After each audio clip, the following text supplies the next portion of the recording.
Tony, it is so great to have you on the show today. Thank you. Excited to be here. Yeah, definitely. Well, your business is Keep Elevated. Tell us a little bit more about what inspired you to use that name, which is an incredible name, and what your business is up to. Yeah, so it's funny because we have Elevated Worldwide is kind of the main URL, but it's so long that we kind of put it down to, just keep elevated. That's kind of where we landed as far as a URL goes for our website. But if you look at all of our branding, it's all Elevated Worldwide, and we just got really lucky. I mean, at the end of the day, like to get a name like that in the personal professional development space was quite a feat. So we spent some good money on attorney's fees trying to lock it down. So but yeah, it was just a luck of the draw, I guess, a few years ago when we decided to throw that name out there. So Yeah, definitely. Well, I know you offer development or consulting services, you host events. Tell us more about the community and audience that you serve, and really what makes them tick, what makes them want to come and find you and work with Elevated Worldwide. yeah, so to give you a little bit of background about where I come from, that it will be able to share and put more light into who we serve now. But my background has been in banking for 15 years. For the first 15 years of my career, I spent it in banking and thought that that's what I would do the rest of my life. I thought that banking was it. That's my career. This is what I was born to do. And I really didn't know anything different. I didn't know that there was a life out there of entrepreneurship. I didn't know that there was a life out there of creating and making more of my life, and being able to make more income. I had resigned myself to the fact that if I could just keep going up the corporate ladder, then I would just keep getting my raises. And by the time I would retire, I'd make a couple $100,000 a year, and that would be it. And then I'd golf the rest of the days of my life. So, I think most people, they're stuck in this idea of I wake up to go to work, to come home, to provide money for my family, to eat dinner, to go to sporting events for my kids, to go to bed, to wake up, to repeat, to live for the weekend. And then when the weekend's over, it's like, dang it, it's Monday again. And then they have to go through the whole thing again. And then they wait for the vacation once a year that they get. And they do this year over year, decade over decade. And to me, there came a moment in my life where it's like, this isn't living. This is existing. And I often share from stage, how many of you have that like pressure in your chest that it's like, okay, there's something more inside of me. I just don't know what it is. Like, I know that I'm built for more. I know that I'm built for 10 or 100 times more, but I don't even know where to start. I don't even know how to like find that more. I don't even know like why I'm alive. I just felt like I was pushed into this career, whatever it might be. And now I'm kind of stuck because I've allowed my income to increase and I've allowed my expenses to increase. And then a person gets to a point where they're making six figures, but they're spending six figures. And so it's like, how do I jump? How do I move to something completely different? And that's where I was at. And so it really is all about psychology. It's about the brain and about the mind, and especially the subconscious. We place limits on ourselves, and I place those limits of how much I could earn and what I would do in my lifetime and what career I would have. Like those were limits that I placed on myself. And so I developed a whole curriculum and company around how do I change the subconscious to make quantum leaps in my life. And so that is the essence of what we do in all of our companies. I own 9 companies now.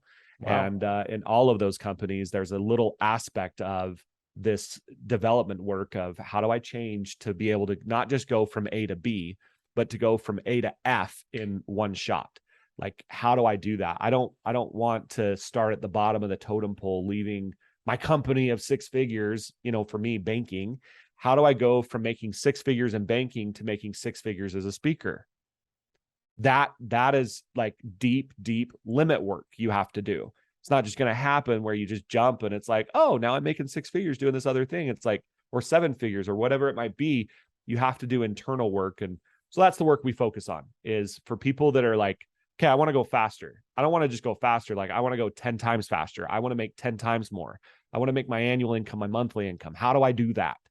Those are the things we do with people.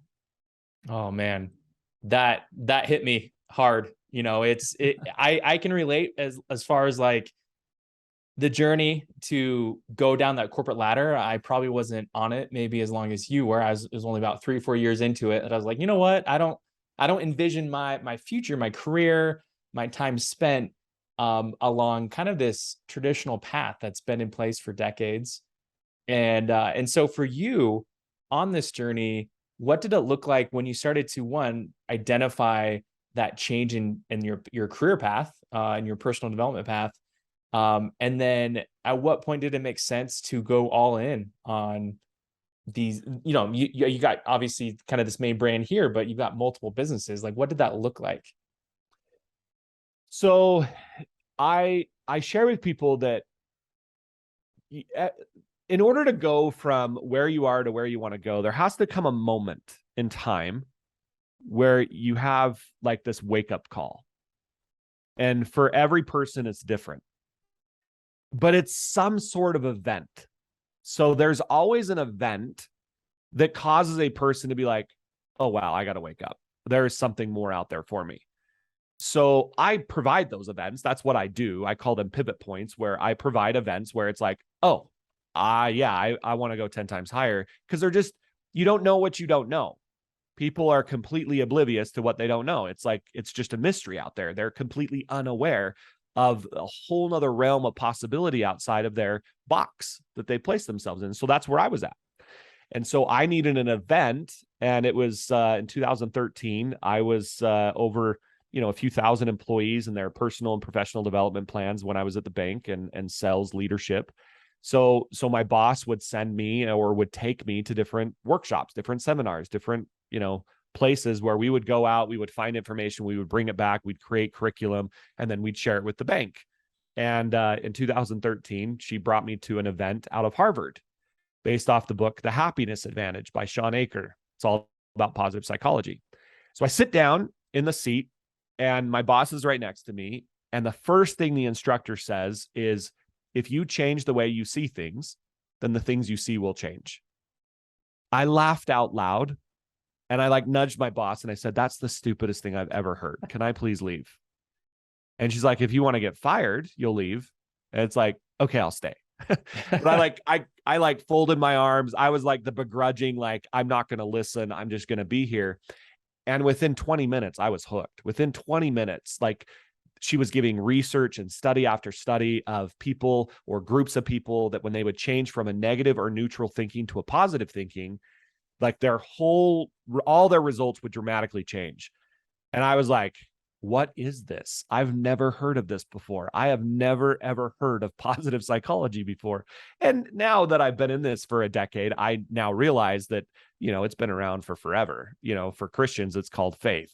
For in the early 1900s, it was a Napoleon Hill Think and Grow Rich. So these concepts have been around for eternity, but I just was completely unaware of how to actually use them in my life. And so it was like hook, line, and sinker for me. So it's like, I just want to do this the rest of my life. I want to teach this the rest of my life. I thought that I would just teach it in the bank because it's like, that was my comfort zone. That was what I was most familiar with. And then I quickly realized, as I met some of my other mentors, that no, I'm meant to teach this around the world, around the globe. So now, fast forward a few years after that, I did leave the bank in 2016. And then for the last 5 years, last 6 years, 7 years, we've developed, like I say, 9 brands, and now we're all over the world, and I'm serving thousands of people everywhere. And it's been a wild ride. And Oh man. so, yeah. I love that story. Something that jumped out to me is this detachment and this identity shift that needed to take place around, hey, I'm in the banking sector. That is my industry. That is my lane. And to depart from that probably took a lot of psychology work in and of itself, right? I think we put professional identities on ourselves that, hey, this is the only lane that I can stay in because it's the only place that is that comfort zone.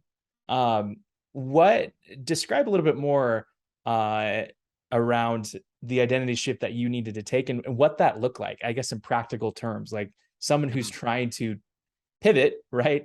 Yeah. What does that look like? So it's fascinating because when people would come up and ask me, once I got in, so first let's like rewind the tapes back. So when I was really, really young, like 5, 6, 7, 8 years old, I found that I was really good at math, like really good at math. I could do math in my head. And I was the top of the class, like in elementary school and junior high school and high school and college. Like I just have a very mathematical brain. And so growing up, when I would go to my teachers or I would go to my counselors or I would go to my parents or my coaches and I would ask them like, hey, what should I do when I grow up? And they're like, well, doesn't matter. Like you're a genius at math. So you got to do something with math. But I also loved speaking. I've grown up in a religious household that the first Sunday of every month you could go up and grab the microphone in front of 500 people, and start talking in the microphone. And I would do that every month, every month. And my parents would like cringe of like, what is this kid going to say, this time? And it's called a testimony meeting. And I would just get up and I'd just, go do it. And I loved it. I just found that I loved getting up in front of people. And so I was wanting to use that, like, because that was my passion. It's like, I want to speak. I want to be a speaker. But everyone told me, like, you can't make money speaking. Now, that's a crock of poop. Like, you can make a ton of money speaking. Like, I didn't, but I believed it. I believed that, like, okay, if I'm going to make a living, then I need to go into a career that I can make good money. And that was obviously with my math skills, I chose banking. But deep inside of me, there was this speaker in me that's like, Tony, you're built to be a speaker, not in math. And so it was this evolution over since I was a child of beginning to listen to that again, beginning to let that come out again. So it started to come out in the bank a little bit. My bosses would invite me to give presentations in front of, the bank, which was several hundred to thousands of people. And every time I would do it, it was like my soul would light on fire. And it was like, I want to do this the rest of my life, but I didn't know how. So here was the identity shift that took place for me. When I knew that this is what I wanted to do, when people would come up to me and ask me, strangers on the street, saying, hey, Tony, what do you do? What's your career? What do you do? When I was saying I'm a banker, moonlighting as a speaker, nothing changed. Nothing changed. When people would ask me, like, what do you do? It's like, I'm a banker and I'm trying to start this whole speaking thing over here. And I'm trying to be a coach and I'm trying to do this stuff over here on the side. But my identity, when people would ask me who I was and what I was doing, it was like, I'm a banker. And then I flipped that. It was one day I just flipped it. It was like a switch. And somebody asked me, Tony, what do you do? It's like, I'm a speaker. And I got this little side gig that I do as a banker, but I'm a speaker. And it was like, that was like this massive switch inside of me of like, oh, where did that come from? Like, I'm no longer answering the question of I'm a banker. I'm now a speaker. And so I know a lot of maybe your listeners out there like, man, I want to move from corporate to entrepreneurship because there's a rise of entrepreneurship today. Lots of people wanting to be entrepreneurs. And I would just give you the counsel when somebody comes up to you and asks you, like, who are you? First of all, I will preface my comments with, you are not what you do. That's the first thing I want people to understand. So you are not a banker or a speaker or anything like, you are not what you do. You have deeper potential, because if that ever gets taken away, you'll lose your identity. And so your identity needs to be much deeper than that. However, if somebody asks you, what do you do? Start responding with what you want to be doing, not what you have been doing. And you'll start to build that identity about yourself that, no, this is what I do. This is who I am. And it'll be a really, really powerful switch for people. Oh man, I feel like you're giving me some using your speaker skills and really digging deep into things that I need to hear. I'm selfishly asking questions that I would like further insight on. This is amazing.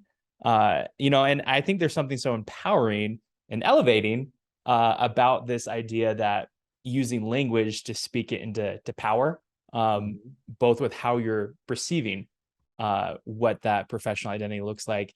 I literally wrote down that quote, you're not what you do.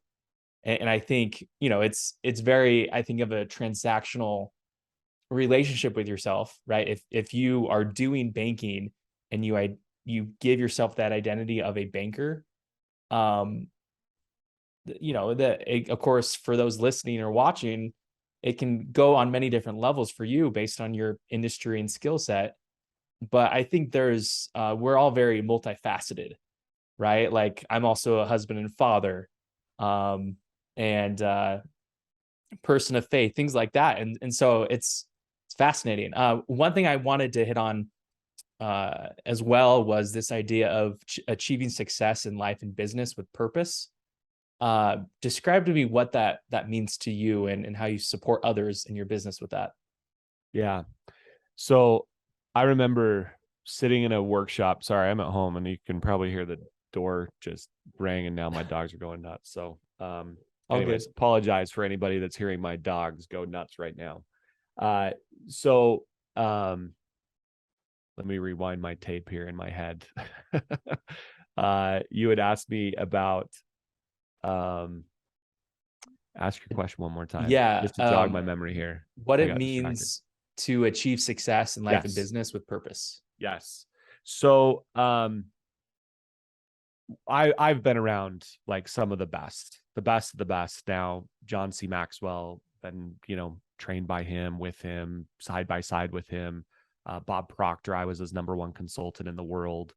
And so, Paul Sheely, he taught Tony Robbins. I hired him as one of my coaches. So, I mean, I've been around now some of the industry's best. And here's what I found that is lacking in this industry. And this is something I really harp on, or I really coach on, to where when people come and they want to really go 10 levels higher, it's like, yes, and let's make sure that we don't do it that's not out of, like, I want to make sure that it's in integrity. It's not out of integrity to who you are. And so, I remember after I went to that workshop, then I went to a few other things, to a few other events, and I was sitting in the audience with one of my mentors, and he was yelling on stage, and he's a huge guy. He's now passed on, a huge icon in this industry, and he's now passed on, but he's yelling from stage, like, what do you want? Like, what do you guys want? What's your vision? What's the big thing? What's the 10 levels higher? Like, what's the crazy, impossible dream that you're all dreaming about? Like, what do you want?